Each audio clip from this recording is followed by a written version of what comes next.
Welcome to this episode of Blended, Blessed, and Always a Mess. I'm Aric. And I'm Angie. We are married with a ton of kids. We have 6 kids total. He has 3, and I have 3. My name's Hallie, and I love riding horses. I'm Lexi, and I love agriculture. My name's Carter, and I love eating. My name's Chase, and I love lifting weights. My name's Summer, and I love spending my parents' money. I'm Dane, and I love baseball. Our show is about our blended, blessed, and always a mess life. And our hope is if you find yourself in the same situation we are in, that by sharing our story, all the fun and all the mess, the challenges we are experiencing, it will give you some inspirations, laughs, and community, knowing you are not alone in this mess. We appreciate you spending time with us. Let's dive in. This episode is brought to you by Seven's Boutique, an online shop created by 2 sisters, Angie and Jess, who believe you should walk boldly, dress divinely, and know your significance. At Seven's, you'll find easygoing pieces that are cozy, classy, and made to mix and match. Think relaxed pants, cozy sweaters, and lifestyle sets you'll want to live in. Every item is handpicked with purpose, so you can shop confidently, dress comfortably, and walk boldly. Inventory is small and curated, so if you see something you love, don't wait. Visit sevensboutique.com and use the code PODCAST10 for 10% off your first order. www.sevensboutique.com. Walk boldly, dress divinely, know your significance. Well, thank you for joining us for this week's episode of Blended, Blessed, and Always a Mess, where it is time for our annual family trip. And so we are headed down to the beach with Angie's family to celebrate her parents' 55th wedding anniversary. We've got all the kids. And so this week, we're going to go back into the vault from just a couple of months before we lost Hallie and share an episode that Hallie and Lexi did together, talking about the Enneagram test, where they discuss their personalities. And for us, it's a great opportunity to go back and hear Hallie's voice. And if you didn't know Hallie, we hope you'll take the time to get to know her better with this episode as well. Welcome to this week's episode of Blended, Blessed, and Always a Mess. And we are excited to welcome back, there's already snorting. We're keeping that. That's not going away. Hallie and Lexi are joining us this week because here's what happened. Several weeks ago, girl, get it together, girls. Several weeks ago, after we had Carter and Summer on, they were like, oh, we want to be on. We want to be on. And then after Angie and I thought about it a little bit, we were like, okay, but let's have you girls take the Enneagram, and then we can discuss your personalities. Because here's one thing that Angie and I are learning. As you blend families, every child is different, and you have to parent every child different, and that's because they all have different personalities, just like Angie and I have different personalities. So do the girls. So here we go. This is what we're doing, and it's off to a rousing start because they can't keep it together. Hi, Mom. Well, hello, ladies. Hi, Nancy. Closer to the microphone. Hi, Nancy. So what I think super interesting about having these girls take the Enneagram test is that they have a lot of similarities, but they're also like extreme opposites. Extreme opposites. We get along really well, but we're polar opposite people. Yeah, for sure. And so I think what's interesting and why we love the Enneagram, because we used it in our relationship to better understand the other person. I think it's going to be an interesting dialogue between the 2 ladies on what they learned about themselves, because I think they found it's extremely accurate, just like we did, what they learned about themselves. And then how do you apply that with your friendships and relationships? So I also will say, Hallie may take over this podcast because she is like super interested in analyzing people. And so she's got like 10 pages of notes. It's 3. 3 pages of notes, and we have nothing. So we're just going to like dive right in and wing it. If you don't remember, or if this is your first time listening to the podcast, the Enneagram test is a personality test. The pacer test is... The personality test that tells you, what it is that drives you, what it is that you struggle with, the things that how you interact with people, and all these different things. And so when Angie and I took it, Angie was a 3, which was a... Achiever. and she's a super overachiever. I was a 7, an enthusiast. Maybe you can tell by my personality that I am enthused. It's more than that. But anyway, stop, man. What are you guys? All right, so here we go. Girls, what are you? And when they told us, we were like, well, duh, of course. Well, Hallie doesn't know Actually, this, I do know, because Lexi just told me we were sitting on the couch.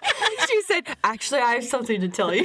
Yeah. Me and Mom took bets. Me and Angie took bets on what you'd be. Well, I think what's interesting is once you know the personality types, you can easily see it in other people. You can You're peg like, people. Oh, I know exactly which one you are. But that's the whole point, is because then you can better understand the other person. Communicate better, do things together better, understand when somebody's having a rough day, why they're having a rough day, all of those things. So, Hallie, since you are the oldest, and since if we go back to the previous podcast, you're better than everyone else, why don't you tell us what you are and what you I'm thought better than about everybody. this? You just said that. Okay. Which lends itself to her personality type. Yeah. So I'm a 4, which is the individualist, and a couple of traits. I don't even know where to start. A couple of traits, like right off the bat, is that we're moody and self-conscious. What? They tend to be self-aware, sensitive, and reserved, but I don't really recall me being reserved at I think any there's time. times you're reserved. Like if you are self-conscious, I think Right. you naturally kind I don't choose to be reserved. It's when I get overwhelmed with Yes. emotions where I'm like, I need to take a step back before I throw hands. Yes, what she just said. That one right there. And like I think that goes along with the 4s tend to withhold themselves from others due to feeling like vulnerable or like defective. This is fun. I don't like this. I'm being vulnerable. Yes, It's yucky. What things when you were going through it did you think were like, oh, that makes a lot of sense Well, to me? one question that like immediately comes to mind, which Lexi brought up when she was taking hers, and she was like, "This is so you," and it was something like, "You tend to enjoy topics that other people might find dark or disturbing?" That is totally her. And you enjoy making other people uncomfortable. Like you like to. I like to make other people squirm. Have conversations that other people may find uncomfortable. Yeah. And why is that? I don't know. Well, so actually, like, according to this, from what, like, I've drawn from it, from reading different things about type 4, is we really like to feel our emotions deeply, even though but we don't want to share it with people, though. Dig it deep down inside. Yeah, just bury it deep, as Carter would say. Yeah. Therefore, those kinds of topics bring up really deep emotions. Yeah, that makes sense. Right? Like murder. Like not really a joyous Hallie occasion. listens to a lot of podcasts about murder. I bet all type 4s do, honestly. Probably. Yeah, it's likely. I would say so. They should. They're the worst type 4 if they don't. Yeah. No, but yeah. And then like a lot of conflicts that they come into is because they're being moody, emotionally demanding, Weird. self-absorbed, withholding, temperamental. This says dramatic, but I don't really think I'm the drama in the family. I don't. Maybe not out of all 7, but We have 6 kids. Is there a 7th? I don't know how many kids we have. Scared me. She just said 7. I was counting Polly, maybe. Polly, Please disregard. Polly was like, I'm not a person. Well, what I thought was interesting, too, and I shared this with both Lexi and Hallie, so Lexi she'll talk to hers in a little bit, but there's so much information out there on, like, Pinterest. A lot of it's overwhelming. And It's like, overwhelming. Some people, when they take the test, aren't overwhelmingly one number. Yeah. So, like, mine, as a 4, like, there was, like, 8 to 10 points between me and the next one. So I was very definitively a 4. But some people will take it, and they could be a combination. Yeah. That's where, like, the wings, if you take the test, the wings come into play. Yeah. So sometimes you might be looking through stuff and be like, well, that doesn't really apply to me, or that kind of thing. So, Well, I would just say when I was looking through this once Hallie and Lexi took it, I was just thinking back like, gosh, I want the kids to take it when they're younger, like a younger age, because even from a parenting perspective, it gives you a ton of insight to the individual. Like, so what I found on Pinterest was a description of what it's like to be a 4 or what it's like to be, we won't say what yours is, but hell, it's just funny because you read it and you're like, oh my God, it's totally Hallie. I'm not like everyone else. Phew. I mean, that was one thing. Thank God. People are the worst. I'm very... Good thing I'm not a people. I'm different. Another one was, I'm very sensitive to criticism and it takes me a while to get over it. It's true. Oh my gosh. Do you remember, It's totally though, you.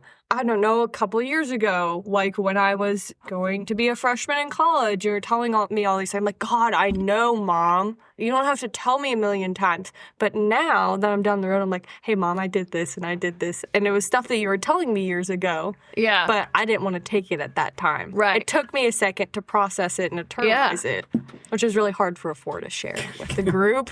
This makes so much. This just brought back a vivid memory in my life. And it's actually the first time you and I actually spent any time together. And so I don't know what this I don't know if story you're is, gonna so I'm remember off very the top of your breath. concerned. This just hit me. On as the you were top of telling my us. breath? Top of He's struggling it's like, tonight. I'm healing my digs in. Digging my heels. There's something that happened off the air. This just hit me as you were talking about that exactly with your mom. And we'd been dating about 2.5 to 3 months. And you guys were going out to celebrate like your senior trip in Vegas, and you're going to that big show and all that fun stuff, right? And so your mom was in St. Louis, and she needed me to take you to the airport. And I'm always like, I'm in. I'm hopping in on You took me to this. the airport for my senior trip? To meet your mom. You guys went Because I together. was in St. Louis. Bro, I don't remember that at all. Yeah, so we're driving up there, and during that time, you were struggling in a math class. Sounds about right. Okay. And so during that conversation, we're driving, and I started to like bring it up and talk to you about it because that's my nature, right? That's what I do. I'm going to help you work through a problem. You immediately got self-defensive shut up. and ticked off. You know, here Look, I was trying to just connect trying to with go you. and enjoy my senior trip, and you were bringing up freaking pre-calc. I'm trying to connect with you on different levels. Bro, that's not the way to do it, man. And instantly, you were like, finish, and then all of a sudden, you like sent me a message like, just so you know, I already have a dad and I don't need another one. And I was like, okay, all right. Now what I'm trying to do here, trying to help, but now this is why I think what Angie is saying is so important. If you have your kids take it at a younger age, right? Like if we all met and we all took the Enneagram, I would much more know, oh, maybe don't broach this. She's not going to handle that well in that moment. One of the little what it's like to be a 4 bullet point on here is melancholy is comfortable for me. So it's annoying when people try to cheer me up. And I'm a big It is so. cheerleader. That's new. I did not get that in my research, but it is though. Like if I'm just chilling, just vibing, or depressed, like whatever. And I'm a cheer up you type of person. Try and, like you can like kind of like if you want to like try it. Like I'm a gremlin. I really am. Like if you try and slide some Feed her, candy, give her some water, all the things. if you just like slide some candy under the door, that's great. But if you're like, do you want to talk about it? No, I'm enjoying being upset right now. Just let me have my time. Yeah. And like as like how I'm wired, and this is why I think It's because 4s like their deep emotions. They're not going to share it with you, but they like to stew in them. yeah. And we'll be fine, I think. I don't know. I mean, it's jury's still out. All right, let's switch gears so we can get everyone involved in the conversation. Alexis Marie Bremer, what are you on the Enneagram? I'm a type 2. That means I'm a helper. Shocking. 2s are empathetic, sincere, and warm-hearted. They're friendly, generous, and self-sacrificing, but can also be sentimental. Wait, what? It's almost like you cry when people hug you or you're like at a wedding and it's like emotional. And I don't even know the person, You, like, and I'm still sympathy crying. cry. Yeah. She is a sympathy crier, for sure. If anyone's crying around Lexi, she starts crying. Oh, yeah, for sure. They typically have problems with possessiveness and with acknowledging their own needs. Like when we decided we were going to let Summer move into your room after you moved out officially and you lost your mind. I did not lose my mind. I was just Immediately My basic fear is being unwanted and unworthy of being loved. I'm a 2 with a wing of 1, which means I'm a servant. I want to be loved. I express my feelings to others. Some people who are like me are Dolly Parton. Oh, well, you should look that up too, Hallie. Oh, I did. Oh, okay. You won't be surprised. Hannibal Lecter. Jeffrey Dahmer. Yeah, Dolly Parton's the coolest one on here. What notes do you have about it, Hallie? So pretty much the same thing that like you have written down. They want to be liked and find ways that they can be helpful to other people. So that's kind of like your servant side. Again, a fear of a 2 is being unlovable because that's kind of why they do acts of services, is to gain that like love and admiration. They don't consciously like, I'm gonna go do this for this person because I want them to love me. They don't consciously think that, like, they truly want to be do-gooders. Like that's what they want. She's a do-gooder. There's nothing wrong with that, Rick. Didn't say Take there it was. easy. I did say there it was was. your tone. I am a do-gooder. I don't. Yep. I mean, nothing bad by that. I'll accept my personality traits. So another thing that I found in my research was they also divide the number types into 3 like headings. So the 2, the 3, and the 4, they are under hearts.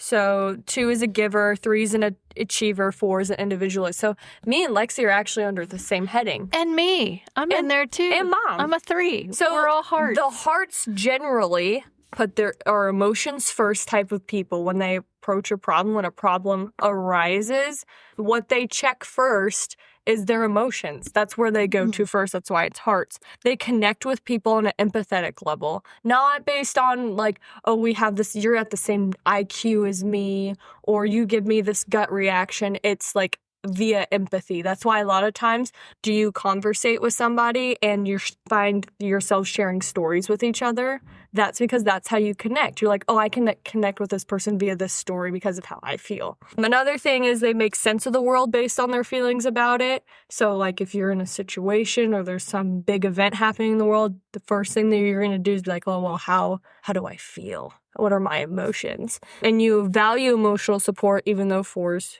don't really. I mean, they do, but they don't. in a different way. It's, yeah. Yeah. And recognition and inclusion. So all 3 of us are hearts, but Aric, Yeah, what do I got going on over here? what are you, homie? I don't know. Enthusiast. Well, I'm an enthusiast. Sorry. Yeah. Number 7. But what am I on the... No, so the enthusiast is under head, which is 5, 6, and 7. 5's the investigator, 6 is the skeptic, 7 is the enthusiast, which is you. Now, they react analytically. You go at problems and you're like, how can I think of this logically? You're kind of like a human calculator. That's fair. That is Like, fair. and you're like, how can I calculate this to come out right? Like, if you were approached with like an ethical situation, you would probably be like, okay, how can I add these things up and subtract this and this and this to make it equal the right answer, the right reaction to the situation? I think that's why I was in the Catholic Church for so long. I was like, if I do 10 Hail Marys and 4 Our Fathers, this is all going to work out in the end, right? It's just piecing it together. Whatever. I don't think that's how sleep it at works. night. You also connect with people on an intellectual level. So how we connect with people like emotionally, empathetically, generally people under the head category will connect via what that other person's IQ is. So like you and Dane connect because of your knowledge of baseball a lot, right? Is that a fair? I is smart. Okay. Maybe That's what it you're was saying, a right? mistake. I Can is we? smart, Can you just show intellectual. us which buttons to press on the computer, and you Yeah. can just wait outside? I think you need a timeout. You also make sense of the world by understanding systems and theories that underlie what you observe. And you're focused on control that is gained by maintaining stability, security, and competence. I'd say that's fair. That feels right to And me. then under an enthusiast would be you want to have as much as fun and adventure as possible, and you're easily bored. Okay. But like your type of adventure might be different than another person's. Right. Lexi's got her hand up. It's been up for a while. Yes, Lexi. Finish. Okay. And you fear experiencing emotional pain. Oh, yeah. I've dealt with so much emotional pain. I've no desire to do it again. It's kind of dark. I like it. Yeah. Anyway, The minute he thinks that there's emotional pain, especially it's like, sadness, and you actively spiral. seek to avoid it by staying busy. You're literally run all the time. And secretly, you're like, oh my, okay. When we came in here, you're like, I'm so tired. but really you kind of enjoy that run always because your mind stays busy. And this is why I keep saying that you're going to school for the wrong thing. I know. You should be a counselor/therapist. We have a shortage actually, in this that's country. the job that fours. Are you serious? I'm not surprised by that at all. You know, mine matches mine too. It's like an event planner. I had a wedding planning internship for a fall. Being a teacher, that I wanted to be a teacher for a long time, and public relations specialist is one of them, and that's what I want to do. Twos make really good communicators because they're really good at doing what fours can't, which is communicating what they feel. Yeah. We really feel it when fours really feel it when they do, like emotions. They really like to dive in, but twos can do that and tell people what it is. That's interesting. Interesting. Because you're outward with your emotions and you're okay feeling the darkness, which is why you're probably good counselors because you can process all that where it might be way too heavy for a different personality type. Mm-hmm. Interesting. What was your hand up for? I was raising my hand because I think we should give an example of how Hallie and I's personality types. I can think of one right now. Okay, tell the one. So the second ever family vacation we went on, Hallie and I flew, everyone else drove. So being great story. So being a 2, I'm very I'm super organized, very responsible. I'm not saying that Hallie isn't, but I'm just probably way more organized. She's not. Than she is. She's not. It's okay to say that. And so of course I think we had a fairly early, well, not fairly early. It was about a 10 o'clock flight. I think we left the house at like 6 or 7. Okay, see, Lexi would know though. We left the house at like 6 or 7. So okay, I got to get up at 5. I'm going to shower. Got to make sure everything's ready so we get in the car. And we're about 3 minutes from ready to leave the house, and she's like, I can't find my ID. And I'm like, oh my God, you've got to be kidding me right now. And she's like, I can't. And so, of course, me internally, I'm like freaking out. And finally, I'm like, do you have your passport? She's like, yeah, I think I got it somewhere. So we found the passport and everything was okay. But, internally, I was freaking out. And then, I think that whole trip's a good example because then what happened on the way up there? We start listening to Lexi's music for a little bit, right? And it's like Maren Morris and what's the other like feel-good country Carrie girl? Underwood? Carrie and Lainey Wilson, that kind of stuff. And then I get the aux cord and I'm like... She makes me listen to my first ever murder podcast. Rage Never Against again. the Machine. I have never The whole listened way to there, one I'm like, sing. Lexi, it's almost over, I promise. It wasn't. There was a part 2.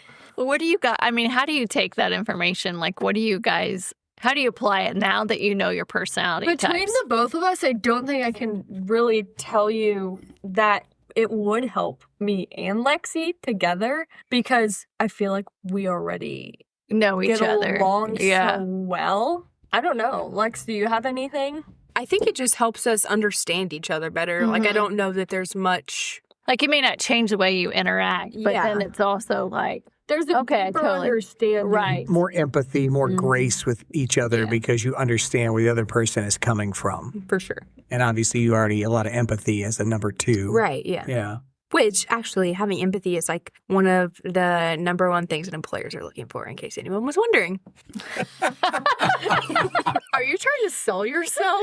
Sure. I'm looking for internships this summer in the communications department. So if anybody has any that they are willing to send my way. No wonder why they want to be on the podcast. This is also where my father comes in because he's in sales and I'm selling myself right now on this podcast. And if anybody wants to talk about their favorite serial killer, I'm here. I'm here for you. I am curious who were 4s in the world. Are you ready? I don't know if I am. Terrified, but I don't know who all's gonna know who this is, but I feel like most people had to read it in like high school or middle school. As Edgar Allan Poe. Oh, yeah. I have a story about that I don't know if quote the I've Raven, nevermore. I've ever shared about that. Oh, no. It might be for a different podcast. Are you sure? Oh, no. Okay, so, you know how you guys said Jeffrey Dahmer earlier? Uh-huh. You're not. It's not? Mm-mm. I literally thought that said 5 and a 4. He's a 5 with a 4 wing. Oh. You know what my second highest score was? 5. Yeah. We're just the opposite. So maybe that's the then rest of it. you're okay. Yeah. Maybe that's what was wrong with it. Yeah. I'm better than everyone, even serial killers. Do I want to know about this Edgar Allan Poe stuff?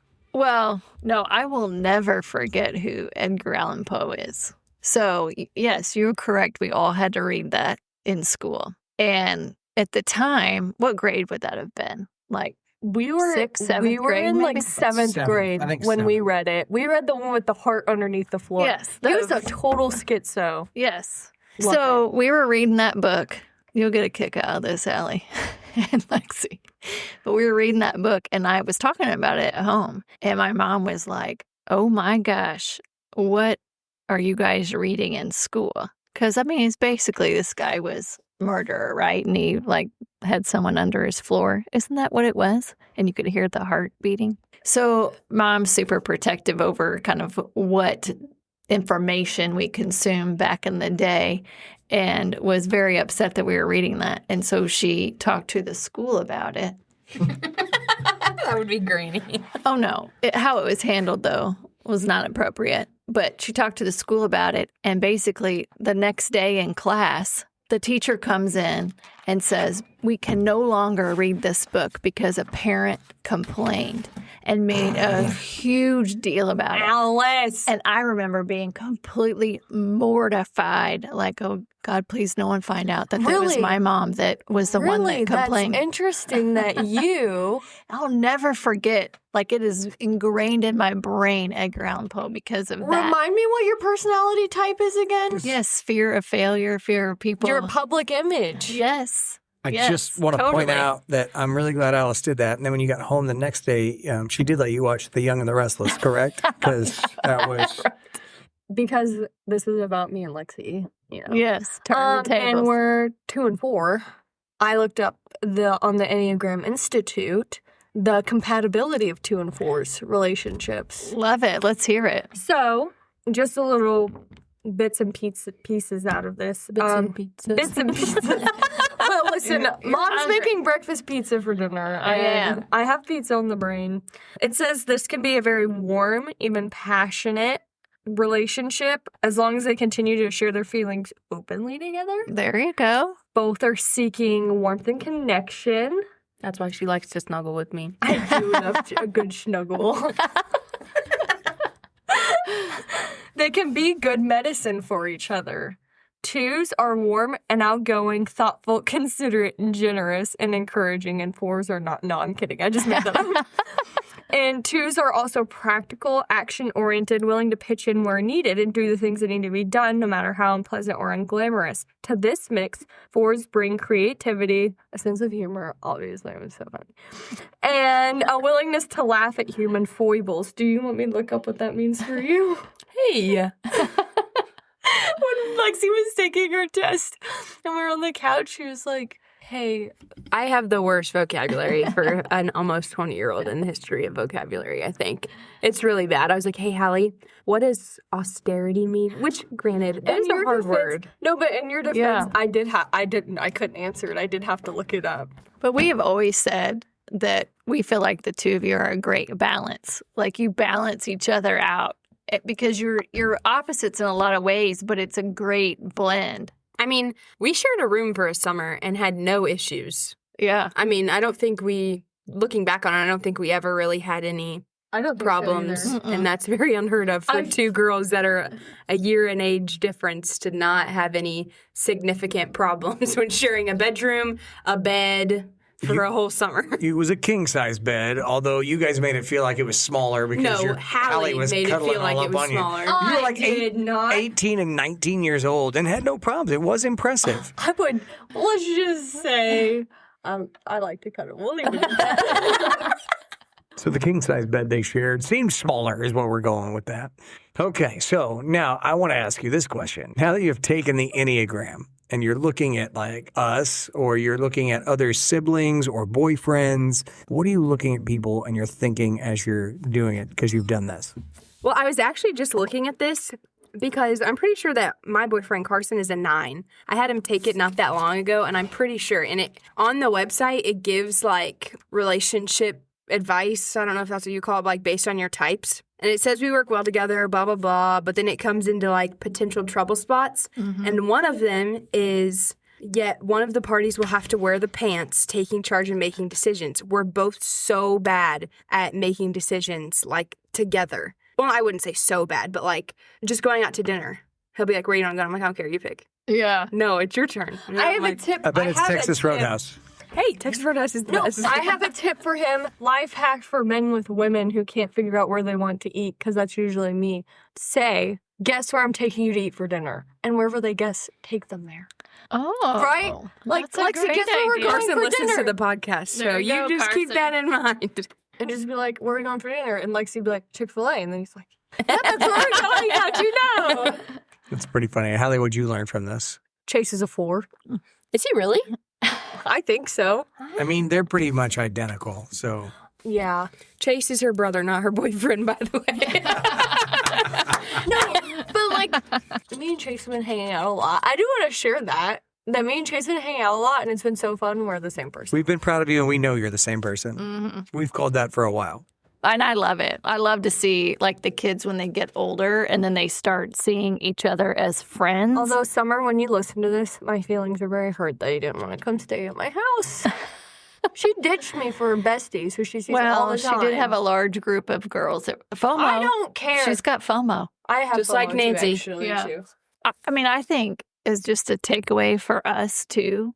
I wish we would have did the Enneagram 2 years ago, and even with our kids, because it gives you such an in-depth understanding of everybody's personality types, and especially in a situation where you're trying to like almost read the short version of their personalities to try to come up to speed because you haven't spent time with them as they were growing up. So you're trying to learn as much as you can. Like it's a great way to get insight into their personalities. One thing I would say, which I think I told you this on the phone the other night when we were talking about it, is I think it's so helpful, I guess, especially to parents, whoever, because nobody talks like how they talk to themselves in their head.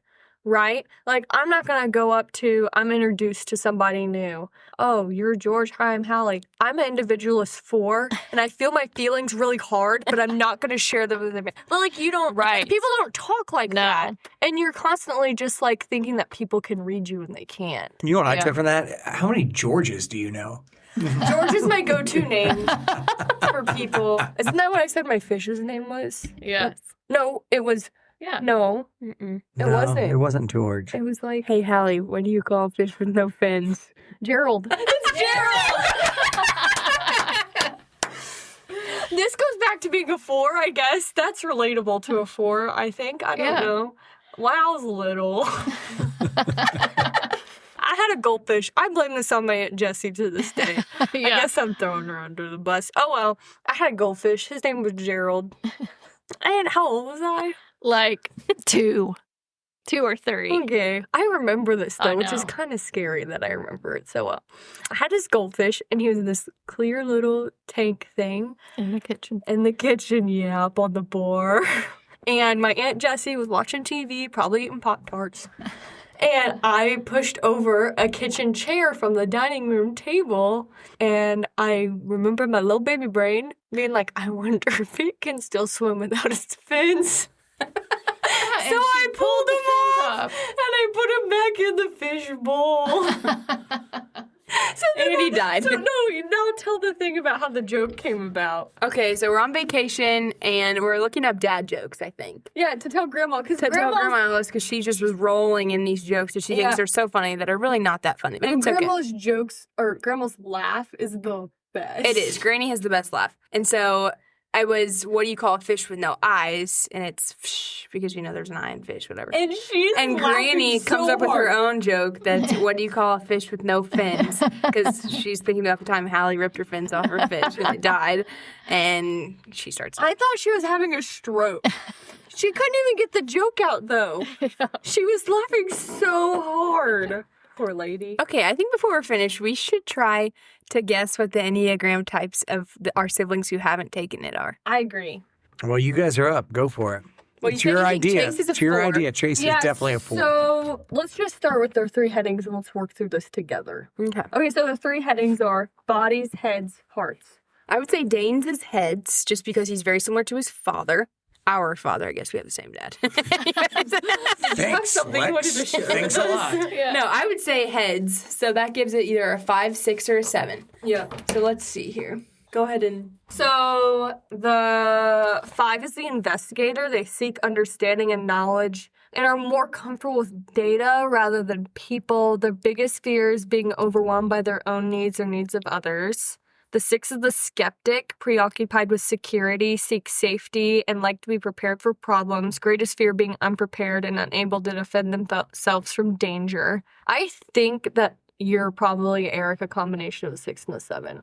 And I think Dane's probably 6. I would say Dane's a 6 or a 7. Yeah. And then Summer will be fun. I don't know. I think she's more of a body. I don't know. So bodies their characteristics are instinctive, gut feeling reactions, connect based on physical sense of comfort, make sense of the world by sensing body's reaction to what's happening around her, drive to maintain independence, limit control from outside influences, respond by being overly controlling, overly passive, or overly perfectionist. Maybe not. I don't See, I felt like Summer is a 3. I feel like she's wired like me in some scenarios. No, I agree. Like the whole like public image, all that kind of stuff.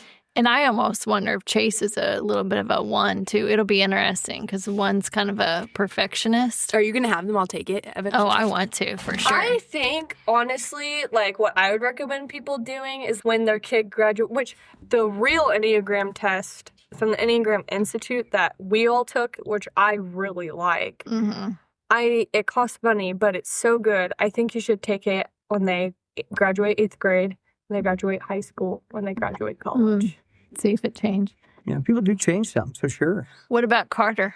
Carter's hard. That is a hard one. I think we're just going to have him take it. I would be really interested to sit there and like look over his shoulder and see what he answers. Well, and he's in that stage where he's developing and changing. Like, we're finding out things. How is he changing exactly? We're finding out these things about him these last few months that we would have not have guessed about Carter until it was brought out in him. And so, I don't know what he would be. He could be the investigator. He's very smart. I think he is just like Dane and Dad in the sense of he thinks of this intellectually. Definitely not with his emotions. That is not Carter. Even though we're figuring things out about him, that's still not Carter. He likes to bury them deep down inside, like you said. I don't really think necessarily, though, that he really comes at situations analytically. I don't think he does either. I think he just like comes at it full bore. So that's what. So I think he's one of the bodies then. Okay. Which is what? Which number? He's not a perfectionist. He might be a challenger. I was going to say he might be 8 challengers, see themselves as strong and powerful, and seek to stand up for what they believe in. Their greatest fear is being powerless, so they focus on controlling their environment. He might be an 8. It's possible. I can see that. You know, I keep saying it. Sorry. I'm sorry to interrupt you. He might also be the peacemaker, 9. Like going with the flow and let people set the agenda. Fear of pushing people away by prioritizing their own needs and tend to be passive. It could be, too. It could be. We're going to have Carter take it. That's what I'm hearing. He's often prioritizing sports, which is a personal need. That's fair. Yeah. You know. Not in a bad way, though. No, he's a complicated individual for sure. So here's what I think, you know, as we talk about the podcast and trying to help people and families and things like that, it's one of those things for me where I think a lot of people that blend families really struggle. We are lucky that our families have gotten along so well. Our blending process has been much easier and better than a lot of other folks, I think. But I do think that, you know, it could help people that are trying to blend their families to take this Enneagram and so they understand better what the kids and the other parents are doing. I mean, right? Anybody else agree? Agreed. I guess that's fine. Angie, got anything you want to add today? We didn't sing a song on this one. No. Would you girls like to? God, no. Let's sing the new Meghan Trainor song. No, that's another thing. I don't know that song. On the couch, I was like, have you heard that new Meghan Trainor song? And at the same time, She was like, I hate it. And I was like, I love it. She was like, I listen to it in the car literally. But it's like all like happy, uppity. And I'm like, let's listen to heavy metal and just rock. Rage Against the Machine. Bleed our ears out. Well, those are our two oldest children, and I can honestly say that Angie and I were not surprised by these results in any way, shape, or form. Yeah. They have bribed us with making them a breakfast pizza when this is over, even though it's dinner time. So that will be the next option. We got both girls here from college to do the podcast tonight, so we'll make a little dinner. And, now you can feed us. Yeah. Thank you for being on this week's episode of Blended, Blessed, and Always a Mess, and we all agree that you should take the Enneagram. Yep. What, girls? I'm Lexi. And I'm Hallie. Have a great week. Or have the week that you deserve. That was perfect. Yeah, God bless. That was perfect.